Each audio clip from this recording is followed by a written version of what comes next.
नमस्कार, maths by DK Sharma YouTube channel पे आप लोगों का स्वागत है। आज हम लोग सेट नंबर 44 करने वाले हैं यार। और जो लोग भी नए हैं प्लीज आप लोग टेलीग्राम चैनल को ज्वाइन कर लीजिए। आप लोगों को सारा सेट का पीडीएफ वहां पर मिल जाएगा। ओके, चलिए स्टार्ट करते हैं। देखिए, कहा एक प्रकाशक ने एक पुस्तक की 2000 प्रतियां कहने का मतलब 2000 कॉपी 70,000 रुपए के लागत पर छापी। देखें यार, 2000 कॉपी बनवाने का, किसी भी पुस्तक का 2000 कॉपी बनवाने में जो टोटल लागत लगा है, जो टोटल कॉस्ट लगा है वो 70,000 रुपया है। तो ये कॉस्ट प्राइस दिया है 70,000 रुपया। अब आगे सवाल में इसने बोला उसने नमूना प्रतियों के रूप में 400 प्रतियां निःशुल्क बांट दी। टोटल 2000 कॉपी बनवाया, 400 कॉपी फ्री का बांट दिया 4 प्रचार के लिए। तो 2000 में से 400 कॉपी अगर फ्री का बांट दिया तो बेचने के लिए शेष बचा है कितने प्रतियां? 1600 प्रतियां, यानी 1600 कॉपी जो है अभी बेचने के लिए रिमेनिंग बचा है। आगे कहा उसने मुद्रित कीमत कहने का मतलब हुआ अंकित कीमत। मुद्रित यानी कि अंकित कीमत पर 30% छूट दी और हर पुस्तक पर मुद्रित कीमत है 75 रुपया। तो देखें यार, एक पुस्तक का अंकित मूल्य है 75 रुपया, एक पुस्तक का मार्क प्राइस 75 रुपया है और कहा कि 30% डिस्काउंट देने की बात किया है। 75 रुपया मार्क प्राइस है, 30% डिस्काउंट देगा तो किताब को बेचेगा कितना में? 70%, यानी 70/100 में। एक किताब का अंकित मूल्य है 75 रुपया, एक किताब का मार्क प्राइस 75 रुपया और एक किताब पर 30% डिस्काउंट देगा तो एक किताब को बेचेगा कितना में? 70% में। तो ये एक किताब का विक्रय मूल्य आ गया। एक किताब को बेचेगा इतना में और बेचने के लिए बच रहा है टोटल कितना किताब? 1600। तो ये टोटल विक्रय मूल्य आ गया। क्लियर है बात? अब देखें, परसेंट 100 से 2 जीरो कैंसिल, गुना करिएगा यार तो ये क्या आ जाएगा? देखें, 16 सते 112 में अगर 75 से गुना करिएगा, 5 दूना 10, 5 1 6 5। ओके, 7 दूना 14, 7 एकम 7 1 8, 7 एकम 7। क्लियर है बात? 0 6 4 10, 8 5 8 5 कितना? 13, 6 4 8 13 1 14, 7 1 8 84 पर टोटल 3 जीरो। क्लियर है बात? तो ये आ गया सेलिंग प्राइस का। उसे कितने का लाभ हुआ? देखें यार, कॉस्ट प्राइस है 70,000 रुपया, सेलिंग प्राइस 84,000 रुपया, तो 1400 रुपए का या 14,000 का प्रॉफिट हो गया। किस पर? प्रॉफिट हमेशा कॉस्ट प्राइस पे, तो कॉस्ट प्राइस बट्टा में। परसेंट में रिजल्ट मांगा तो 100 से गुना, 3 जीरो से 3 जीरो कैंसिल, 14 पचे 70, 5 से 20 पचे 100, यानी कि 20%। Option number A. देखिए, कहा एक आदमी ने अपनी बचत 74,100 रुपए का, देखें यार यहाँ पे नोमेरिकल थोड़ा सा एरर है, 74 नहीं, ये 84,000 है, 84,100 रुपया का। एक आदमी अपनी बचत 84,100 रुपए का 50% अपनी पत्नी को दे दिया। 50% कहने का मतलब हुआ आधा, 50% अपनी पत्नी को दे दिया तो बाकी का 50% अपने पुत्रों के बीच में बांटा होगा। तो आराम से समझिए, टोटल 84,100 रुपए है, इसमें से 50% पत्नी को दे दिया तो शेष 50% जो बचा है ये अपने दो पुत्रों के बीच में बांटा होगा। तो 84,100 का 50% अगर निकालेंगे आप तो ये आएगा 0 5 5 चौक 20 पन्यटी 40 2 42, यानी कि 42,050 रुपया जो है इसने अपने दो पुत्रों के बीच में बांटा है। टोटल 84,100 रुपया उस आदमी के पास था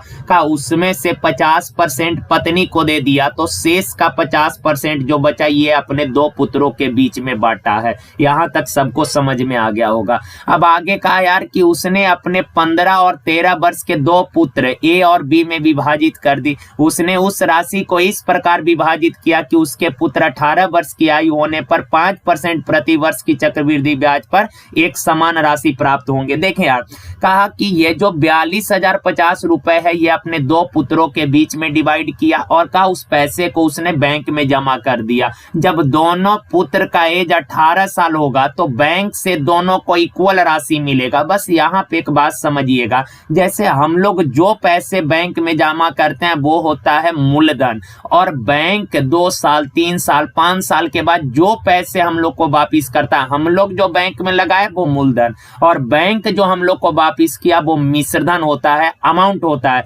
तो कहा यार कि एक पुत्र है 15 साल का, एक है 13 साल का, जब दोनों 18 साल का हो जाएगा तो दोनों को इक्वल राशि मिलेगी। इसका मतलब है कि दोनों का अमाउंट इक्वल होगा। तो देखें यार, पहला का मूलधन है A रुपया, दूसरा का मूलधन है मेरे भाई B रुपया। क्लियर है बा। अब रेट 5% है, यानी हर साल 5% ब्याज मिलेगा। तो 5% का फ्रैक्शन 1/20, यानी कि मूलधन है 20, एक का ब्याज मिलेगा तो मिश्रधन हो जाएगा एक साल में कितना, 21/20 गुना एक साल में मिश्रधन हो जाएगा इतना। और आप बताएं, बड़ा वाला का एज है 15 साल, 18 साल का हुआ, पैसा बैंक से लाने चला गया, यानी कि बड़ा वाला का पैसा बैंक में रहा होगा 3 साल तक। तो एक साल में हो जाएगा इतना गुना, तो 3 साल में हो जाएगा कै गुना, पावर में 3। छोटा वाला का पैसा 5% के दर से एक साल के बाद हो जाएगा कितना, तो एक साल में 21/20 गुना एक साल में हो जाएगा इतना। छोटा वाला का पैसा बैंक में रहा कै साल तक, 13 साल का था तो पैसा जमा किया, 18 साल का हुआ लाने चला गया, यानी कि छोटा वाला का पैसा बैंक में रहा 5 साल तक। एक साल में इतना गुना, 5 साल में कितना गुना, तो पावर में 5, और दोनों का हिस्सा इक्वल है। अब 21/20 के पावर 3, यानी कि 3 ठो है, इधर का 3 ठो कट जाएगा, 2 ठो बचेगा। A/B बराबर 21 का स्क्वायर 400, 41, 20 का स्क्वायर 400, दोनों को मिलाकर A का हिस्सा है 441, B का 400, दोनों को मिलाकर टोटल हिस्सा 441 यूनिट, पर एक्चुअल में दिया है 42,050 रुपया। एक यूनिट का वैल्यू निकालेंगे तो 50, एक यूनिट 50 है का B का शेयर 40 यूनिट का वैल्यू, एक यूनिट 50 तो 40 यूनिट का वैल्यू कितना, 20,000। Option number A। क्लियर। चलिए देखिए, कहा किसी कारखाने में एक व्यक्ति द्वारा किए गए उत्पादन का 33.1/3% दूसरे व्यक्ति द्वारा किए गए उत्पादन के 50% के बराबर है। यार, पहला व्यक्ति X पेज बनाता है, दूसरा व्यक्ति पर डे Y पेज का। पहला व्यक्ति द्वारा किए गए उत्पादन का 33.1/3%, 33 से 1/3% का फ्रैक्शन 1/3 का। दूसरे व्यक्ति द्वारा किए गए उत्पादन का 50%, 50% का फ्रैक्शन 1/2। ये दोनों आपस में बराबर है। वेरिएबल को एक साइड, न्यूमेरिकल को एक साइड, बाई बाएं साइड लाइएगा बुआ तो X/Y।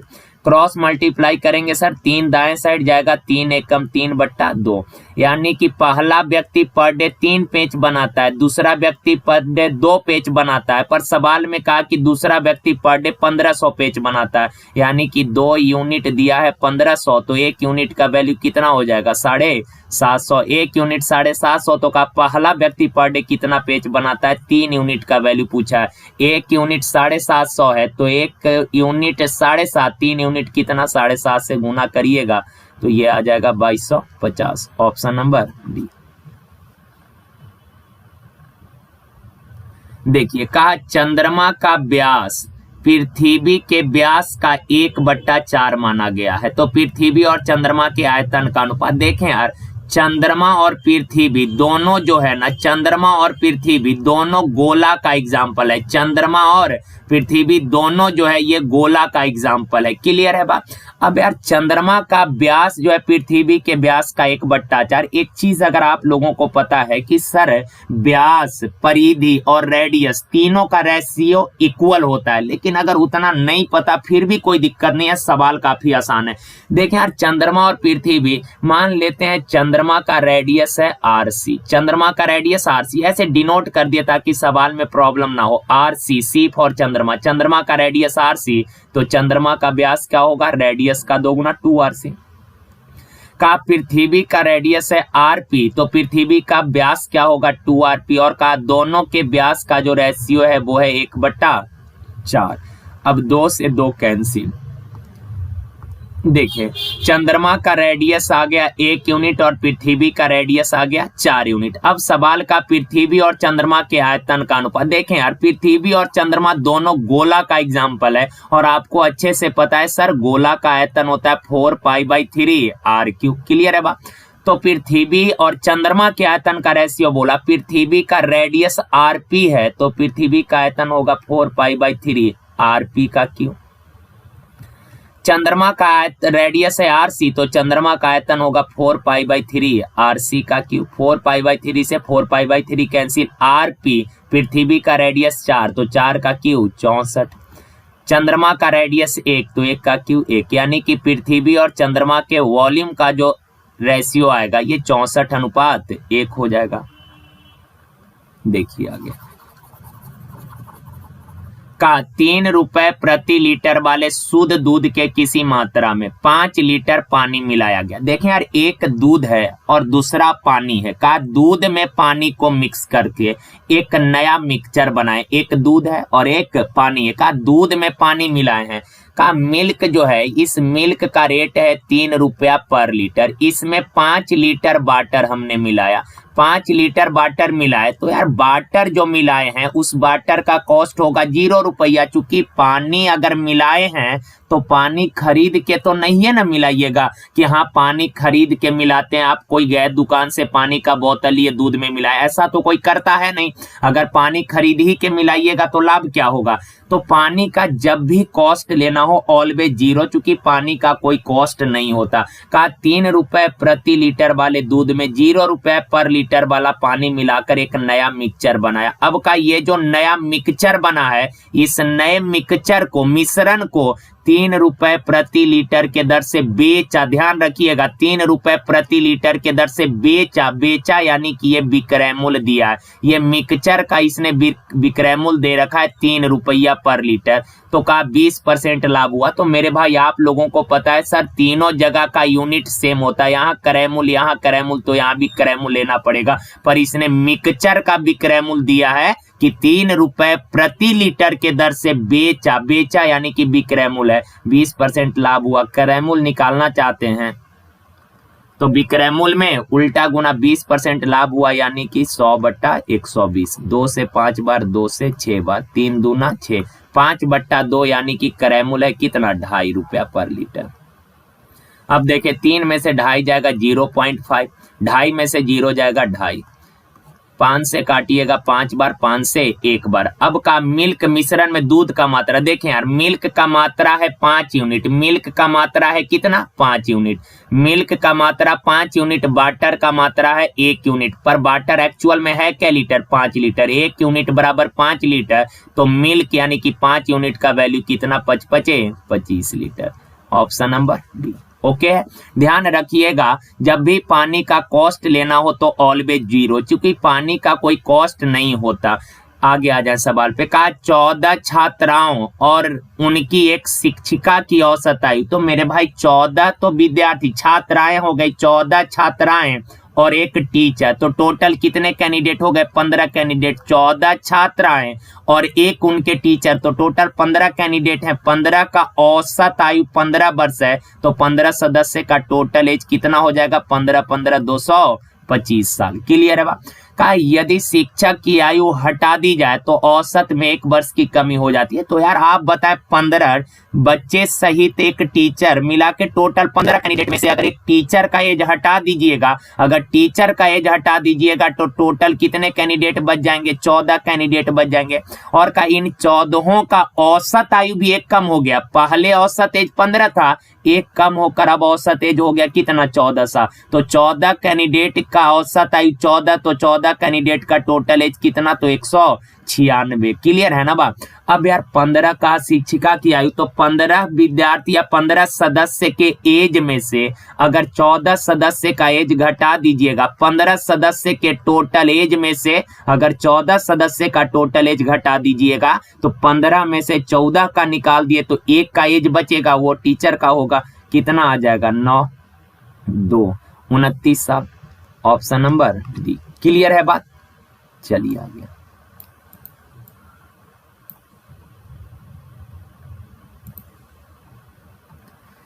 देखिए का एक निशानेबाजी की प्रतियोगिता में 8 प्रतियोगियों के स्कोर का औसत 87 था। देखिए यार 8 कैंडिडेट का औसत 87 है। 8 कैंडिडेट का औसत 87 है तो 8 कैंडिडेट का टोटल अंक कितना हो जाएगा, तो औसत गुना संख्या। आगे का, यदि दो शीर्ष प्रतियोगी जिनके स्कोर का अंतर 2 पॉइंट है। देखें यार, जो दो शीर्ष प्रतियोगी है ना, जो दो शीर्ष कैंडिडेट है जिसने सबसे अच्छे पॉइंट किए हैं, उसके पॉइंटों का जो डिफरेंस है वो 2 है। मान लेते हैं पहला का पॉइंट है x अंक हासिल किया, तो दूसरा कैंडिडेट ने कितना अंक हासिल किया होगा, x-2। कहा कि अगर ये दोनों अनुपस्थित हो जाएं तो यार टोटल 8 सदस्य में से अगर 2 को निकाल दीजिएगा तो शेष बचेगा 6 सदस्य। और कहा कि 6 का औसत 85 है, 6 सदस्य का औसत 85, तो 6 सदस्य का टोटल कितना, 6 गुना 85।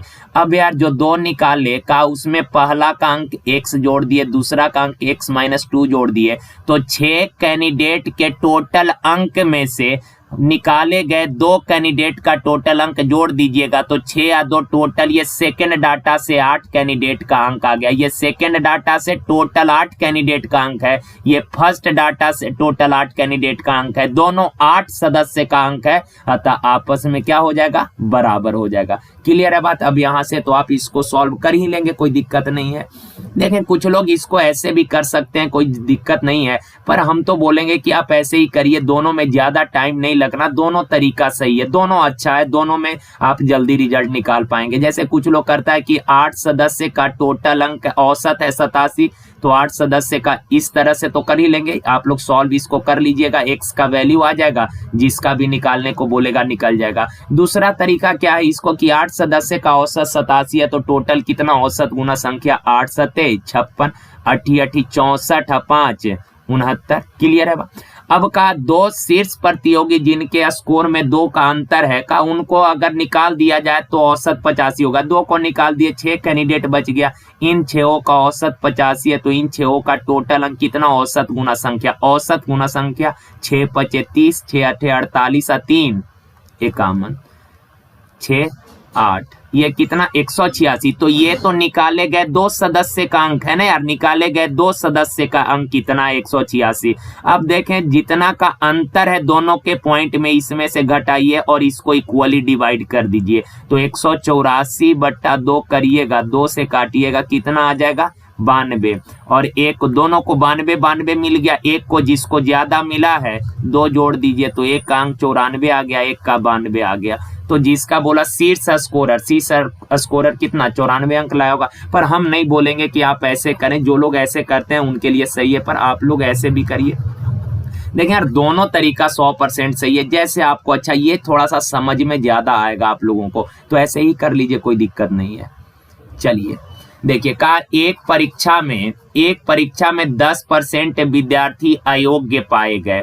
का योग्य विद्यार्थियों में 70% जनरल सामान्य वर्ग यानी जनरल कास्ट के हैं। यदि अन्य वर्ग यानी कि अदर कास्ट में योग्य विद्यार्थी का संख्या 8100 है, अदर कास्ट में का योग्य विद्यार्थी 8100 है, तो का कुल विद्यार्थी का संख्या देखें, टोटल x विद्यार्थी थे, जिनमें से 10% अयोग्य थे, 10% अयोग्य थे, तो योग्य होंगे कितने विद्यार्थी, 90%, यानी कि इतने विद्यार्थी योग्य हैं, पढ़े लिखे हैं। अब कहा कि योग्य विद्यार्थियों में से 70% जनरल कास्ट है, तो आप बताएं यार, जितने कैंडिडेट योग्य हैं इनमें से 70% जनरल कास्ट है, तो अदर कास्ट क्या परसेंट होगा, 30%। 30% अदर कास्ट हैं, लेकिन अदर कास्ट का संख्या दिया है कितना, 8100। ओके, अब सॉल्व करिएगा तो यार 2 0 से 2 0 कैंसिल हो गया, 27 से 3 बार में x बराबर क्रॉस मल्टीप्लाई करिएगा तो 30 पर क्या 0, 3 पर क्या 0, 4 0, यानी कि ऑप्शन नंबर सी। देखिए का 900 रुपए को ABC में इस प्रकार बांटा गया है कि A के राशि का 1/2, A का 1/2 यानी A/2, B का 1/3 यानी B/3 और C का 1/4 यानी कि C/4, सब बराबर है। आप लोगों को पता होगा कि जब भी ऐसा भिन्न दिया हो जिसके ऊपर में वेरिएबल नीचे में न्यूमेरिकल, ऊपर वेरिएबल नीचे न्यूमेरिकल, ऊपर वेरिएबल नीचे न्यूमेरिकल, तो ऊपर वाला के बराबर नीचे वाला होगा। तो ए बराबर 2, बी बराबर 3 और सी बराबर 4। अब यार ए का हिस्सा है 2 यूनिट, बी का हिस्सा 3 यूनिट, सी का हिस्सा 4 यूनिट, तो इन तीनों को मिलाकर टोटल हिस्सा का यूनिट 4 3 7 2 9 यूनिट, तीनों को मिलाकर टोटल 9 यूनिट है, पर एक्चुअल में टोटल दिया है कितना 900 रुपया। 9 यूनिट 900, तो भाई मेरे 1 यूनिट का वैल्यू 100, 1 यूनिट 100, तो ए का हिस्सा 200, ए का 200 ऑप्शन सी में है। क्लियर है बात? ए बी का 300, सी का 400 हो जाएगा। आगे आ जाइए, देखिए कहा दो क्रमानुगत संख्याएं। क्रमानुगत कहने का मतलब हुआ यार लगातार संख्याएं, लगातार। जैसे अगर हम आपको बोलें कि लगातार सम संख्या का सीरीज लिखिए, 6 से लगातार सम संख्या लिखिए, लगातार लिखिए, तो आप लिखेंगे 6 8 10 12, इस तरह से लिखेंगे। यानी लगातार सम संख्या का अगर सीरीज लिखेंगे तो सीरीज 2 से जुड़ जुड़ कर आगे बढ़ेगा। ओके ना? अगर हम बोले कि 5 से लगातार विषम संख्या का सीरीज लिखिए, लगातार विषम संख्या लिखिए, तो आप लिखेंगे सर 5 से, तो हाँ 5 से लिखना है तो 5 के बाद विषम है, 7 के बाद विषम, 9 के बाद विषम 11, इस तरह से लिखेंगे। तो आप अगर देख पा रहे हैं तो विषम संख्या का भी सीरीज अगर लिखेंगे ना आप, तो विषम संख्या का भी सीरीज कितना से जुड़ जुड़ कर आगे बढ़ेगा 2 से। तो मेरे भाई सम संख्या, लगातार सम संख्या का सीरीज लिखिए या लगातार विषम संख्या का सीरीज लिखिए, सीरीज हमेशा 2 से जुड़ जुड़ कर आगे बढ़ेगा। लेकिन अगर लगातार सम संख्या लिखने को हम बोल दें कि 3 से लगातार संख्या लिखिए, लगातार संख्या लिखिए, तो आप बोलेंगे सर जी लगातार लिखना है 3 से, तो हाँ 3 4 5 6 इस तरह से आप लिखते चले जाएंगे। तो जब लगातार संख्या का सीरीज लिखेंगे तो सीरीज कितना से एकक से जुड़ जुड़ कर आगे बढ़ेगा। तो ये चीजें आप लोगों को पता होगा। आज यार कहा कि 2 लगातार संख्या है, लगातार संख्या है तो 1 से जुड़कर आगे बढ़ेगा। देखें यार एक तो तरीका है कि आप ऑप्शन से कर लें, बहुत आराम से हो जाएगा। ऐसे सवालों को ऑप्शन से ही करना है, ऑप्शन से तो आप कर ही लेंगे, लेकिन हम बेसिक भी बता देते हैं ताकि जो लोग नहीं ऑप्शन से कर पाए बेसिक अपना अच्छे से समझ जाएंगे। कहा 2 क्रमागत संख्या है, पहला संख्या अगर x है तो अगला संख्या क्रमागत है यानी 1 ज्यादा होगा। क्लियर है ये? अब आगे का पहला अंक का 3 गुना, पहला का 3 गुना यानी 3x, दूसरे अंक के 2 गुना से, दूसरे के 2 गुना से, पहला का 3 गुना दूसरे के 2 गुना से 5 क्या है? ज्यादा है। ओके, अब यार 3x बराबर 2x प्लस 2 प्लस 5, 2x इधर आके घटेगा तो x बराबर कितना आ गया? 7। तो x अगर 7 है तो x प्लस 1 8 होगा, यानी कि 2 क्रमागत संख्या कौन है? 7 और 8। आप चाहेंगे ऑप्शन से सेटिस्फाइड करा लेंगे। क्लियर? देखिए अगर ऑप्शन से करें तो कहा पहला का 3 गुना, तो 5 का 3 गुना 15, दूसरा के 2 गुना से, दूसरा के 2 गुना 6 का 2 गुना 12, 12 से ये 5 ज्यादा है क्या? नहीं, 3 ज्यादा है, तो ये ऑप्शन होगा नहीं। सेकंड में का पहला का 3 गुना, 6 का 3 गुना 18, दूसरा के 2 गुना, 7 का 2 गुना 14, 14 से ये पहला 5 ज्यादा है क्या? नहीं, 4 ज्यादा है, तो ये भी गया। तीसरा देखिए पहला का 3 गुना, 7 का 3 गुना 21, दूसरा के 2 गुना से, तो 8 दूना 16 से कितना ज्यादा है? 21, 5 ज्यादा, यानी कि ऑप्शन सी। तो ऑप्शन से कर लीजिए, कोई दिक्कत नहीं है। देखिए इस सवाल में कहा कि 3 के स्थानीय मान के बीच का अंतर निकालना है। क्या हो गया यार? ये 3 के स्थानीय मान, प्लेस वैल्यू के बीच का अंतर निकालना है, तो ढूंढिए। देखें इस नंबर को गौर से देखें, 3 का स्थानीय मान, 3 किस स्थान पे है? स्थानीय मान यानी कि उसका प्लेस वैल्यू बताना है, तो इकाई स्थान, दहाई स्थान, सैकड़ा, तो ये सैकड़ा पर है यानी कि 300। ओके, एक तो प्लेस वैल्यू आ गया 300। अब एक 3 यहाँ पे आपको दिख रहा है, ये वाला 3 दिख रहा होगा, तो इसका प्लेस वैल्यू क्या है? तो इकाई, दहाई, सैकड़ा, हजार, 10,000, लाख, 10 लाख, करोड़, यानी कि 3 पर कै जीरो? तो 1 0 2 0 3 0 4 0 5 0 6 0 7 0, 3 पर कै जीरो? 7 0। अब इसको घटा लीजिए, 0 0, 10 में से 3 गया 7, 9 9 9 3, इस तरह से। कोई है ऑप्शन 3 वाला? 2, सॉरी यार, सॉरी यहाँ पे कितना हो जाएगा? 2 हो जाएगा। तो 2 9 9 7 0 किस में है? लास्ट में, ऑप्शन नंबर ए में। ओके चलिए देखिए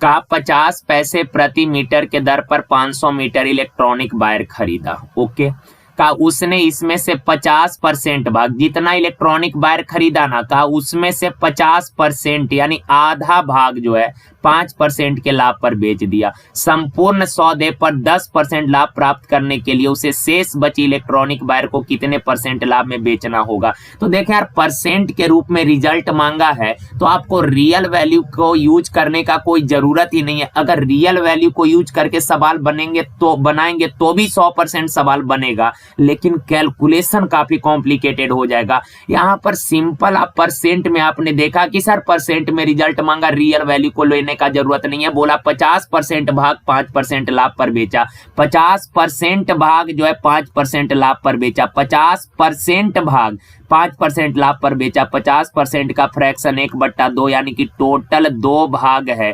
टोटल सामान है 2 यूनिट, उसमें से 1 यूनिट सामान जो है उसने 5% लाभ पर बेच दिया। तो सवाल का 2 में से 1 बेच दिए तो शेष बचा है 1, और यही सवाल बोला कि शेष बची इलेक्ट्रॉनिक वायर को कितने % लाभ पर बेचे ताकि संपूर्ण सौदे पर, संपूर्ण यानी टोटल पर जो है उसको 10% का लाभ हो। एक बार फिर से सवाल का थीम समझिए। पहला डाटा जो है फर्स्ट लाइन, ये तो सुपरफ्लुअस है, इसका कोई जरूरत है नहीं। हमने देखा परसेंट में रिजल्ट मांगा, रियल वैल्यू लेने का जरूरत है नहीं। सेकंड स्टेटमेंट इंपॉर्टेंट है, का 50% भाग 5% लाभ पर बेचा, 50% भाग को 5% लाभ पर, 50% का फ्रैक्शन 1/2 यानी कि टोटल 2 भाग है जिसमें से 1 भाग को 5% लाभ पर बेच दिया, 1 पर 5% लाभ हुआ। का संपूर्ण सौदे पर 10% लाभ यानी कि टोटल 2 है, इस पर 10% लाभ प्राप्त करने के लिए ये जो शेष सामान बचा इसको कितना लाभ पर बेचना होगा। तो सिंपल है, देखें 1 का 5% निकाल नहीं पाइएगा, 2 जीरो चिपका लीजिए। 100 का 5% 5 रुपया का लाभ हुआ, 200 का 10% से 2 जीरो कैंसिल, 10 दूना 20 रुपया का लाभ हुआ। टोटल 20 रुपया का लाभ हुआ, जिसमें पहला पर 5 का लाभ कमाए तो दूसरा पर कितने का लाभ कमाए होंगे, 15 का लाभ कमाए होंगे। तो कहा कि दूसरा भाग को कितने %, तो 15 का लाभ 100 पर % में कितना, तो 15%। Option number C. ओके ना। एक तो तरीका ये है, एक तरीका ये है कि आप ऐसे भी सवाल को कर सकते हैं। देखें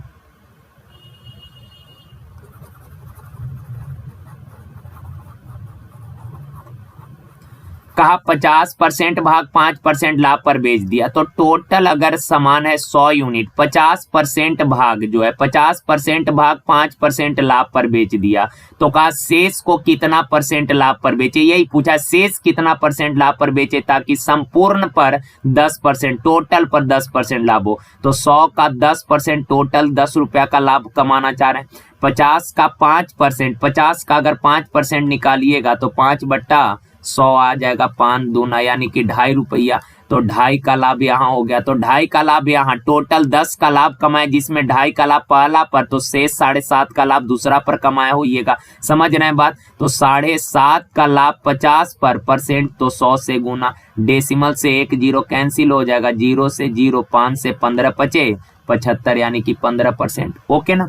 अच्छा सवाल है यार, तो अच्छा सवाल, इस पे टाइम लगाना है। जैसे होता क्या है कि जिस लोगों को ये चीजें पता नहीं होता, वो अब रियल वैल्यू को यूज करके बनाने के चक्कर में फंस जाएगा, कैलकुलेशन काफी अपना खराब कर लेगा, फिर दिक्कत हो जाएगा, टाइम टेकन हो जाएगा।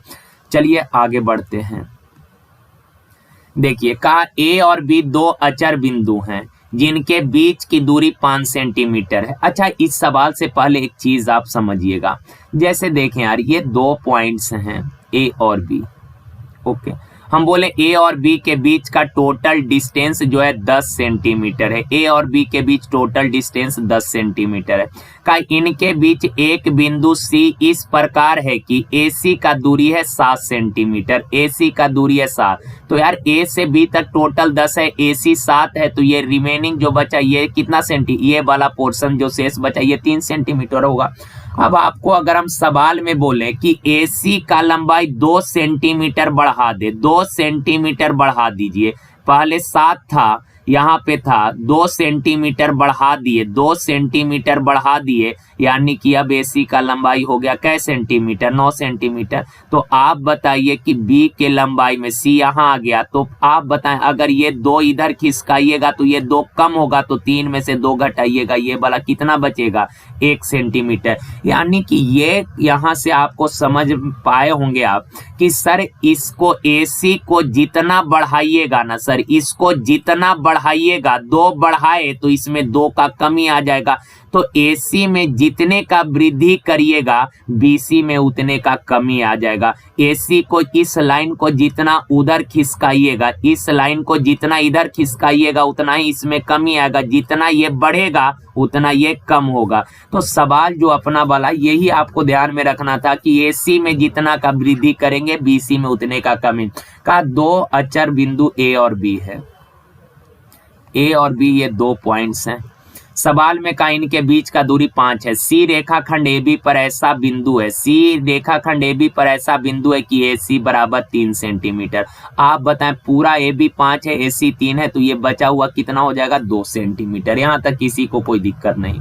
अब सवाल में कहा AC की लंबाई 6% बढ़ा दी गई, AC का जो ये लेंथ है का इसमें 6% वृद्धि कर दिए, तो ओरिजिनल लेंथ 3 था, 6% बढ़ा दिए, तो ओनली वृद्धि हुआ कितना, 18/10 यानी 0.1% या 0.1 का वृद्धि हुआ। तो आप बताएं यार अगर इसको 0.1 इधर शिफ्ट करिएगा तो इस वाला भाग में 0.1 का कमी आ जाएगा, 0.1 इधर शिफ्ट करिएगा तो 2 में 0.1 कमी आ जाएगा, तो 2 BC में 0.18 का कमी आएगा। 0.18 का कमी कितना पर, 2 में ना आएगा, 2 में 0.18 का कमी आ जाएगा। परसेंट में कितना, 100 से गुना, 100 से 2 जीरो कैंसिल, 2 से काटिएगा क्या परसेंट, 9%। ओके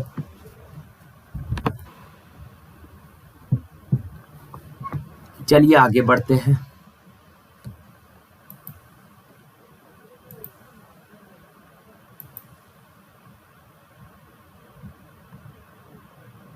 देखिए का 1.08,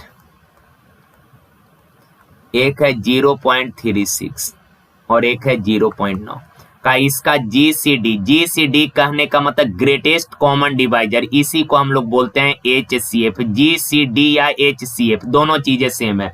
अब देखें यार डेसिमल वाले नंबर का अगर आपको LCM HCF निकालना हो ना, तो कई बार लोग इसको फ्रैक्शन में कन्वर्ट करता है और उसके बाद फिर उसका LCM HCF जो भी निकालने को बोले लोग निकाल लेता है। लेकिन हम आपको बोलेंगे कि जब भी डेसिमल वाले नंबर का आपसे LCM HCF पूछ देना, डेसिमल वाले नंबर का LCM HCF आपसे पूछ दे तो करना कुछ नहीं है, डेसिमल के बाद हर जगह अंकों की संख्या समान कर लीजिएगा। सबसे पहला प्राथमिकता होगा कि डेसिमल के बाद हर जगह अंकों की संख्या समान करना है। यहाँ डेसिमल के बाद 2 डिजिट, यहाँ 2 डिजिट, यहाँ 1 डिजिट है तो 1 जीरो चिपका दिए, 2 डिजिट हो गया।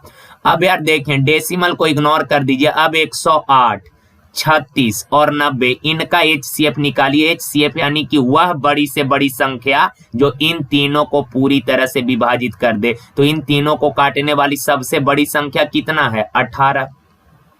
अब हर जगह डेसिमल के बाद 2 डिजिट है, यानी कि डेसिमल 2 अंकों से पहले है, तो फाइनल रिजल्ट में भी डेसिमल 2 अंकों से पहले बैठा दीजिए, यानी कि इस पूरे तीनों संख्या का HCF हो गया 0.18, ऑप्शन नंबर सी। देखिए का A और B किसी काम को 50 दिन में करेगा, A और B 50 दिन में, B और C 37.5 दिन। 37.5 कहने का मतलब हुआ देखिए 37.5, डेसिमल हटाएंगे तो बट्टा में 100, 5 से काटिएगा तो 5 से 5 सते 35, 5 पचे 25, 5 से काटिएगा तो ये कै बार में कटेगा, 20 बार में, या फिर ऐसे काट लीजिए यार 25 से काटिएगा तो देखें यार 25 एकम 25, 25 एकम 25 होगा ना, अरे भाई 25 एकम 25, 25 पचे 25, 25 यहाँ पे डेसिमल के बाद 1 डिजिट है तो 1 शून्य ना यार, डेसिमल हटाइएगा बट्टा में 1 जीरो, 5 से ही कटेगा, सॉरी 5 सते 35, 5 पचे 25, 5 दूना 10, यानी कि 75/2। का सीए एक साथ मिलकर काम को जो है 30 दिन में करेगा। तो यार इन तीनों का अगर आप एलसीएम लेंगे 50 75 30 का एलसीएम हो जाएगा 150। 50 तिया 75 दूना और 2 दूना 4 30 पचे 150। अब बाएं साइड अगर तीनों वेरिएबल वाला पोर्शन को जोड़िएगा ए भी 2 ठो बी 2 ठो सी 2 ठो यानी कि twice of A plus B plus C. यहाँ पे 4 3 7 5 12 यार 2 से काटिएगा तो ये कितना आ जाएगा 6 आ जाएगा। अब सवाल का ए बी सी में से प्रत्येक व्यक्ति अलग अलग उस काम को कितने दिन में, तो सुनिए यार ए बी सी अलग अलग कितने दिन में करेगा तो तीनों का एफिशिएंसी निकाल लेते हैं यार। ए प्लस बी प्लस सी तीनों मिलकर एक दिन में 6 काम करता है, तीनों मिलकर एक दिन में 6 काम। ए का एफिशिएंसी जानना चाहते हैं तो ए प्लस बी प्लस सी तीनों मिलकर एक दिन में जितना काम करेगा उसमें से अगर ए का जानना चाहते हैं तो बी और सी घटाना पड़ेगा। तो बी और सी एक दिन में 4 काम, 6 में से 4 गया 2। ए एक दिन में 2 काम तो ए पूरा काम 150 काम कै दिन में 75 दिन में। तो ऑप्शन डी में है ए का 75। तो आंसर हो गया। दोनों को निकालने का जरूरत भी नहीं था, अगर निकालना होगा तो निकाल ही लेंगे आप लोग, लेकिन पेपर में जब सवाल करना है तो अब बी और सी निकालने का एक ही ऑप्शन में है 75। आंसर हो गया। देखिए कहा कितने समय में टाइम निकालना है। 8750 का साधारण ब्याज, 8750 रुपया प्रिंसिपल दिया है। 8750 रुपया का साधारण ब्याज 8% के दर से मूलधन का 6/25 हो जाएगा। साधारण ब्याज जो है ये मूलधन का 6/25 हो जाएगा। तो 25 से काटिएगा, 25 तिया 75, 25 पचे 25 से 0 यानी 0 6 पचे 30, हाथ मेरा 3 6 तिरिक 18 3 21। तो ये ब्याज है, मूलधन है, रेट पता है। तो ब्याज बराबर आप सबको पता है कि ब्याज बराबर मूलधन गुना समय गुना दर बटा 100 हो जाएगा। अब कैलकुलेशन है, कर लीजिएगा। 0 से 0 कैंसिल होगा, 5 दूना 10, 5 से काटिएगा तो 5 से एक बार में 5 सते 35 5 पचे 25। इस तरह से आप लोग इसका कैलकुलेशन आगे कर लीजिएगा। ओके ना, चलिए आगे बढ़ते हैं। फिर देखिए यार ये भी सवाल थोड़ा सा, ये जो है सवाल कैलकुलेटिव है। देखें यार एज वाला जो सवाल होता है ना, अगर इक्वेशन वाला सवाल दे दिया तो आपको सॉल्व करना ही पड़ेगा, उसका कोई शॉर्टकट नहीं होता, आपको सॉल्व करना पड़ेगा। आप मेंटली जितना फास्ट कैलकुलेशन कर पाएंगे उतना जल्दी रिजल्ट आ पाएगा, नहीं तो फिर टाइम थोड़ा सा तो इसमें लगेगा ही। देखिएगा आज से 17 वर्ष बाद चेतना की आयु महिमा की दोगुनी होगी। आज से 17 वर्ष बाद मान लेते हैं चेतना का परसेंटेज सी है, महिमा का परसेंटेज एम है।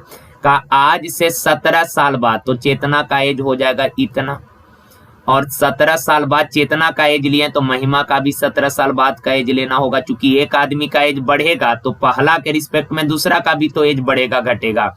का 17 साल बाद चेतना का एज इतना, महिमा का एज इतना। का 17 साल बाद चेतना की आयु महिमा की दोगुनी होगी, महिमा का दोगुना हो जाएगा। ओके, अब c प्लस 17 बराबर 2m प्लस 17 दूना 34। तो c बराबर 17 उधर जाके 34 में से घटेगा तो 2m प्लस क्या हो जाएगा 17। ये आपको एक रिजल्ट आ गया यहाँ से। क्लियर है बात। चलिए अब आगे बढ़ते हैं। सेकेंड स्टेटमेंट में इसने कहा कि आज से 5 वर्ष पहले महिमा की आयु चेतना की आयु के 1/3 से 1 वर्ष कम थी। का आज से 5 वर्ष पहले तो महिमा का प्रेजेंट एज है m, 5 साल पहले महिमा का एज कितना m-5। अगर महिमा का 5 साल पहले का एज लिए तो चेतना का भी 5 साल पहले का एज लेना होगा। का 5 साल पहले जो महिमा का एज था वो चेतना के एज का 1/3 से, चेतना के एज के 1/3 से 1 वर्ष कम था। तो जैसे जैसे बोला बस लिख लिए। अब देखें यार यहाँ पर m-5 बराबर c के जगह आप बताइए, c के जगह क्या ये 2m प्लस 17 लिख सकते हैं? c के जगह 2m प्लस 17, तो c के जगह हमने लिख लिया 2m प्लस 17। अब देखें 2m प्लस 17 -5 प्लस 17 -5 क्या हो जाएगा प्लस का 12। क्लियर है बात। थोड़ा सा नहीं दिख रहा होगा, मैनेज कर लीजिएगा यार। गुना 1/3 -1 अब देखें यार m माइनस 5 बराबर, सुनिए गौर से, 1/3 से दोनों में बारी बारी 1/3 से दोनों में करिएगा तो 2m/3, अब प्लस 12 में 1/3 से गुना करिएगा, 3 चौक 12, 4 बार में कट जाएगा, अब माइनस का है। अब यार 2m/3 इधर आके m में से घटेगा तो 3m माइनस 2m क्या बचेगा, m/3 बचेगा, -5 उधर जाके +5, तो 5 4 9 में से 1 जाएगा कितना, 8, तो m बराबर यहाँ से आ गया 24। m 24 है का चेतना की आयु, तो m 24 है, तो 2 गुना 24 + 17, 24 दूना 48 + 17 बराबर कितना हो जाएगा, 65। चेतना का एज 65 सा। तो थोड़ा सा टाइम तो लगेगा यार, इक्वेशन वाले सवालों को जब भी आप करेंगे तो थोड़ा सा टाइम आपको लगेगा, इसका कोई ऐसे जनरल तरीका यही होता है, कोई शॉर्टकट्स नहीं है। देखें का 4 संख्याएं ए बी सी डी का औसत 39 है, तो यार ए बी सी डी 4 संख्या है और इन चारों का औसत 39 है, तो इन चारों का योग कितना, 4 गुना 39 कितना, 4 नमा 36, 4 तिया 12 3 15। ओके, आगे का ए और बी का औसत 29.5 है, ए और बी का औसत 29.5 है, तो ए और बी दो संख्या का औसत 29.5, तो योग कितना, 29 दूना 58 1 59 ना। अब का सी और डी का औसत, तो यार 4 संख्या के योग में से अगर ये 2 संख्या का योग घटा दीजिएगा तो बाकी के 2 संख्या सी और डी का योग आ जाएगा कितना, 7, और यहाँ पर आ गया 9, 97। सी और डी का योग है 97, तो एवरेज कितना होगा, 2 संख्या के योग में 2 से भागा दे दीजिए, एवरेज आ जाएगा 2 चौक 8 2 8 16 48.5, ऑप्शन नंबर ए। देखिए का 2 कारें सड़क के विपरीत सिरों से शुरू होती है, 24 और 30 के रफ्तार से एक दूसरे की ओर यात्रा कर रही है, एक दूसरे की ओर यानी अपोजिट डायरेक्शन में। का कारों की शुरुआती स्थिति के बीच दूरी है 86.4 किलोमीटर। जब दोनों कार एक दूसरे से मिलेंगी तो एक अनुमानित समय बराबर क्या होता है, सिंपल सवाल है यार, समय बराबर दूरी बट्टा चाल, अपोजिट डायरेक्शन है तो चाल जुटेगा, 30 और 24 54। आप लोग इसको सॉल्व कर लीजिएगा, कैसे, डेसिमल हटाएंगे तो बट्टा में 1 0 चिपक जाएगा। ओके ना, 9 से काटिएगा, 9 छक 54, 9 नमा 81, 9 छक 54। अब यार 6 से काटिएगा, 6 से एक बार में 6 छक 16 छक 96, 16/10, 16/10 यानी कि 1.6 आवर। देखिए का एक आयताकार कोठरी के फर्श का विकर्ण, देखिए यार एक आयताकार कोठरी है का, इसके फर्श का विकर्ण जो है, इसके फर्श का विकर्ण दिया है आपको 7.5 फुट।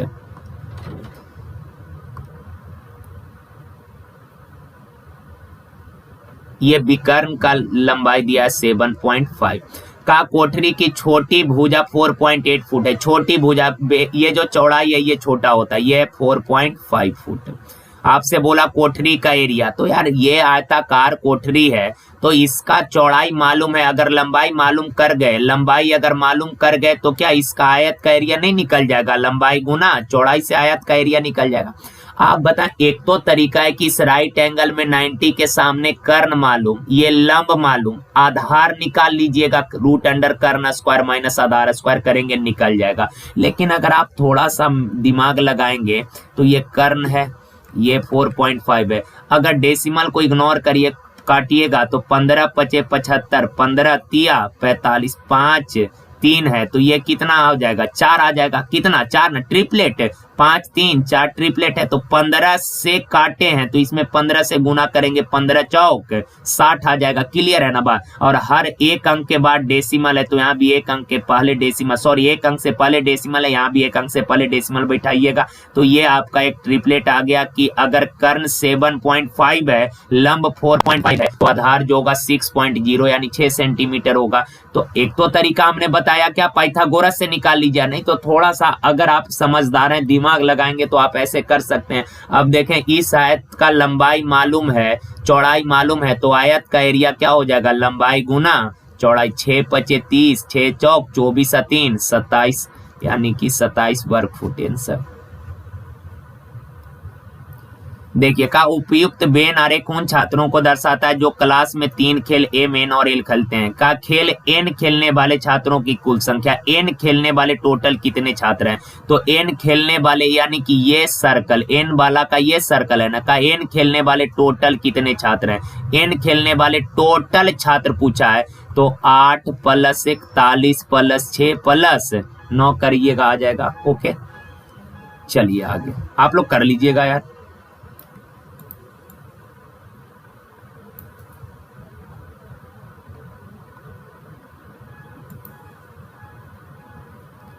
देखें का ए और बी समीकरण 3x² - 5x + 2 = 0 के मूल हैं। मूल कहने का मतलब आपको पता है किसी भी क्वाड्रेटिक इक्वेशन का 2 मूल होता है, एक अल्फा और दूसरा बीटा।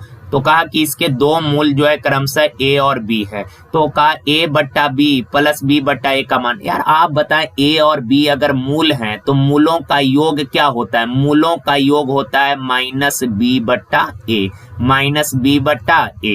और मूलों का गुणनफल क्या होता है, मूलों का गुणनफल होता है c/a। ये सबको पता है। तो मूलों का योग -b/a -b, तो यहाँ b कितना है, b है -5, तो माइनस इंटू -5 बट्टा ए का कॉफिशिएंट x² का कॉफिशिएंट 3 है, तो -5 माइनस इंटू माइनस +5/3 गुणनफल c/a, तो c है कितना 2, a है कितना 3, तो 2/3। मूलों का योग पता कर गए, गुणनफल पता कर गए। आपसे पूछा क्या a/b + b/a, तो यार एलसीएम तो हो जाएगा ab, ऊपर में a² + b²। और आप सबको पता है a² + b² का फॉर्मूला होता है a + b का होल स्क्वायर -2ab और बट्टा में है ab। अब देखें a + b का वैल्यू 5/3, तो 5 का स्क्वायर 25, 3 का स्क्वायर 9 -2 गुना ab का वैल्यू है 2/3। ओके ना। अब पूरे के बट्टा में ab यानी कि 2/3। अब यार देखें ये टोटल 4/3 हो गया, कितना 4/3 है, तो एलसीएम हो जाएगा ऊपर में 9, तो 25 - 3 तिया 4 तिया 12 बट्टा में 2/3, तो ये हो जाएगा 13/9। बट्टा में जो फ्रैक्शन होता है इनवर्स हो जाता है 3/2, 3 तिया 9, 13/3 दूना 6, ऑप्शन नंबर बी।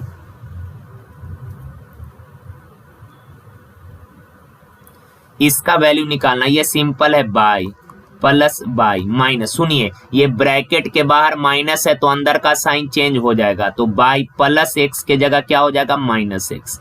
आगे बढ़िए + बाई, यहाँ माइनस है तो अंदर का साइन चेंज हो जाएगा, यानी कि -बाई + x + z + x है। अब यार + by -x + x, -by + by cancel हो गया। यहाँ पे एक थोड़ा सा छूट उठ गया है यार, कुछ छूट गया लगता है, क्या छूटा है यहाँ पे, मेरे ख्याल से क्या होना चाहिए था। 1 मिनट यार रुक जाइए, इसको हम देख लेते हैं क्वेश्चन। नहीं यार सवाल तो सही है, यहीं पे कहीं प्रॉब्लम हुआ है कैलकुलेशन में। देख लीजिए एक बार फिर से, by + by -by -x + by -by + x + z। ओहो आखिरी में यहाँ तो प्लस के बाद x लिख भी नहीं किया यार, सॉरी x। अब कट गया तो यहाँ बच गया बाई, यहाँ बच गया z और यहाँ बच गया x, तो ये आ गया x + बाई + z, यानी कि ऑप्शन नंबर बी।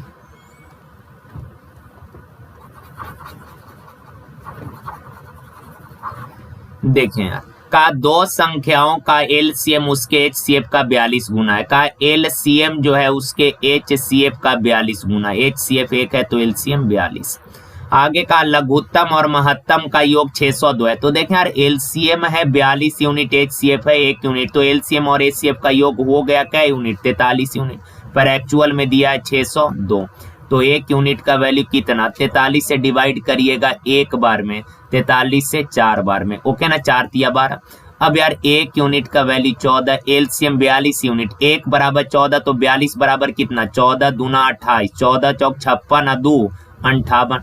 तो दोनों संख्याओं का एलसीएम पता कर गए, एचसीएफ पता कर गए। कहा एक संख्या 84 है तो दूसरी संख्या ज्ञात करना। तो देखें यार 2 संख्या का एलसीएम एचसीएफ मालूम था, आप सबको पता है रिलेशन, एलसीएम गुना एचसीएफ बराबर फर्स्ट नंबर गुना सेकेंड नंबर। 14 से काटिएगा 6 बार में, 6 से अगर इसको काटिएगा 6 नमा 54, 6 अठे 48, 98 सेकेंड नंबर है 98, ऑप्शन ए।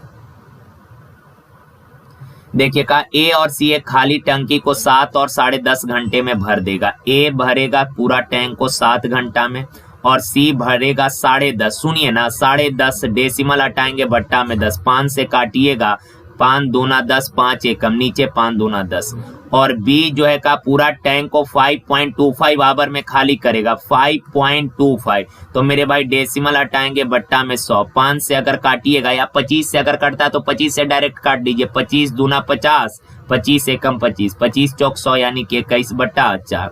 देखिए यार एक टैंक है जिसमें 3 नल लगा है, जिसमें 2 भरने वाला, ए और सी जो है भरने वाला है तथा बी खाली करने वाला है। ओके, इन सबों का एलसीएम लेंगे तो कितना आ जाएगा, एलसीएम 21, 7 तिरिक तो 3 भरने वाला प्लस है, 21 एकम 21, 2 एकम 2 भरने वाला प्लस है, 21 एकम 21, 4 एकम 4 खाली करने वाला है, या एफिशिएंसी को माइनस है। अब का यदि टंकी खाली होने पर तीनों पाइपों को एक साथ खोला जाए तो टंकी का 2/3 भाग भरने में कितना समय लगेगा। देखिए यार 2/3 भाग भरना है, 2/3 भाग भरने में का कितना टाइम लगेगा, सुनिए ना प्लीज।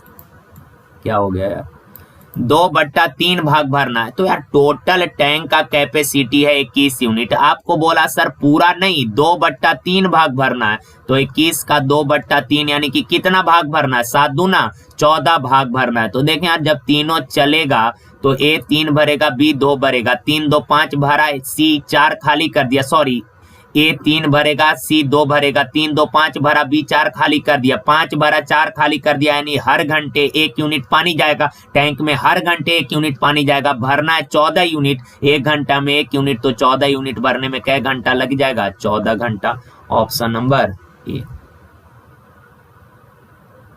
देखिए का एक नौ धारा के दिशा में निश्चित दूरी 4 घंटे में और धारा के का लेकिन शुरुआती बिंदु से लौटने में 6 घंटे का समय लेती है। देखिए आप धारा के दिशा में गए और वहां से लौट आए, तो आप बताएं अगर धारा के दिशा में गए हैं और वहां से आए हैं तो गए दिशा में तो आइएगा धारा के विपरीत दिशा में, क्लियर है ना बात। अगर गए हैं धारा के दिशा में तो लौटना पड़ेगा धारा के अपोजिट डायरेक्शन में। का धारा की चाल और शांत जल में 9 की चाल का अनुपात। देखें यार बोट का चाल है 20 किलोमीटर पर आवर, वाटर का चाल है W। धारा के दिशा में जाइएगा तो चाल हो जाएगा इतना, धारा के विपरीत जाइएगा तो चाल हो जाएगा इतना। का धारा के दिशा में 4 घंटे में तय की गई दूरी कितना, तो चाल गुना समय। धारा के विपरीत 6 घंटा में तय की गई दूरी कितना, तो चाल गुना समय। ये दोनों दूरी है आपस में बराबर।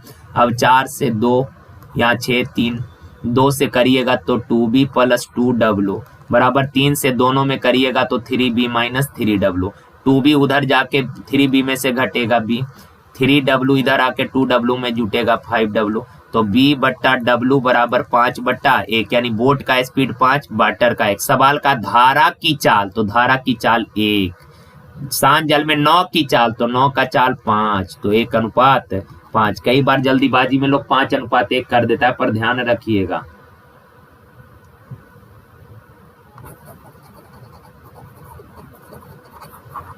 देखिए यार का साइन थीटा 3/4 है। आप सबको पता है साइन होता है लंब बट्टा कर्ण, P/H, यानी कि P है 3, H है 4, तो बताइए B क्या होगा, B होगा √अंडर कर्ण स्क्वायर, 4 का स्क्वायर 16 माइनस लंब स्क्वायर 3 का स्क्वायर 9, 16 में से 9 गया कितना आ जाएगा 7, तो B आ गया √7। अब बोला 16 cos स्क्वायर थीटा, 16 cos होता है मेरे भाई B/H, cos B/H, तो B है कितना, B है √7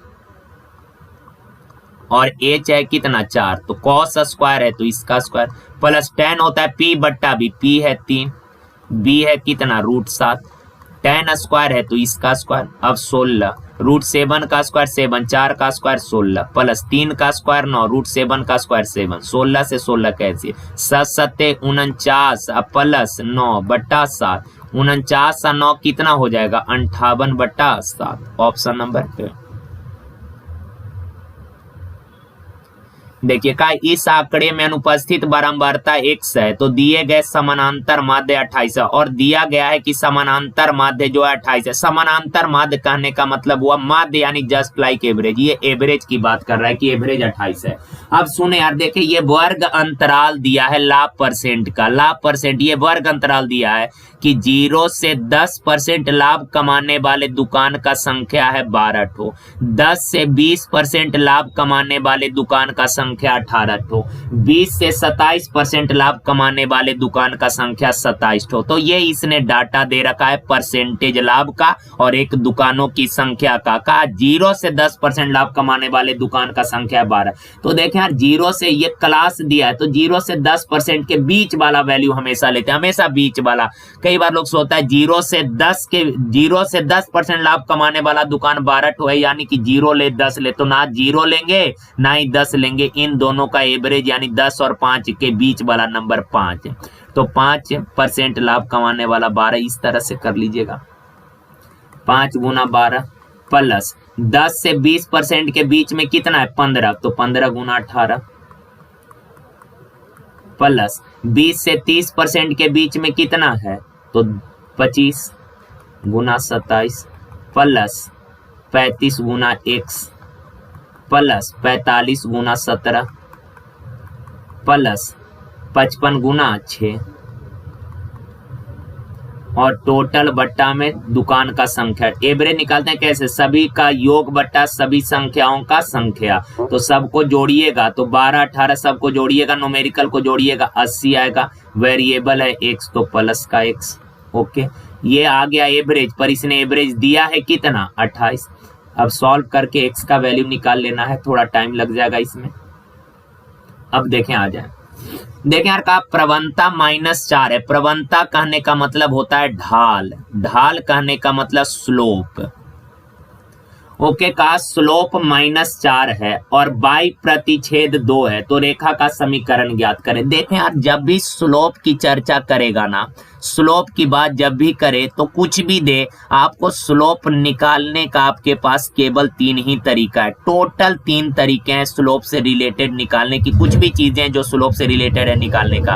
अगर आपको एंगल गिवन होगा, स्लोप को जनरली एम से, स्लोप जो है इसको एम से डिनोट करते हैं, सुनिएगा। अगर आपको एंगल गिवन होगा, एंगल दिया होगा तो स्लोप बराबर होता है tan थीटा। स्लोप निकालते हैं कैसे, तो स्लोप बराबर tan थीटा। अगर एंगल गिवन है किसी भी लाइन का, कोई भी एंगल दिया कि कोई लाइन जो है एक्स एक्सिस के साथ इतना डिग्री का झुकाव उत्पन्न करता है तो उस लाइन का स्लोप क्या है, तो एंगल अगर गिवन होगा तो स्लोप निकालना है tan थीटा से। अगर अब 2 पॉइंट्स का कोऑर्डिनेट दिया x1/1 और x2/2, ये 2 पॉइंट्स का कोऑर्डिनेट दिया और स्लोप अगर निकालना है तो स्लोप बराबर होगा बाई 2 माइनस बाई 1 बट्टा x2 माइनस x1। ओके, और तीसरा अगर किसी भी लाइन का इक्वेशन दिया है तो बाई बराबर mx प्लस c से कंपेयर करके आप वहां पे स्लोप निकाल सकते हैं। या फिर अगर स्लोप दिया है और अगर इक्वेशन निकालने को है तो भी बाई बराबर mx प्लस c, जहां पे c जो है ये c होता है बाई इंटरसेप्ट।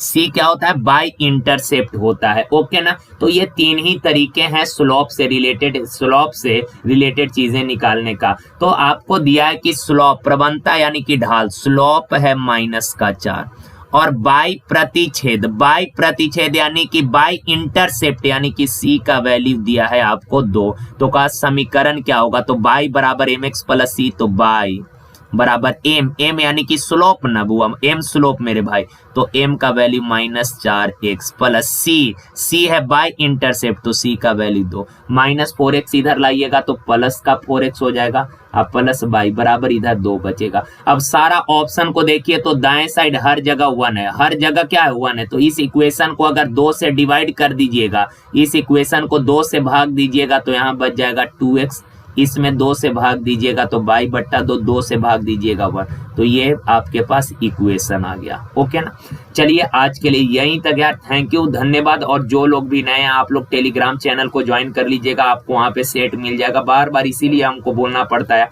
कि हर दिन कॉल आते रहता है कि सर इसका सेट कहाँ से मिलेगा, सेट का PDF डाल दीजिए। तो आप लोग टेलीग्राम चैनल को ज्वाइन कर लीजिए, वहां पे आप लोगों को सेट मिल जाएगा। ओके ना, चलिए थैंक यू, धन्यवाद, थैंक यू।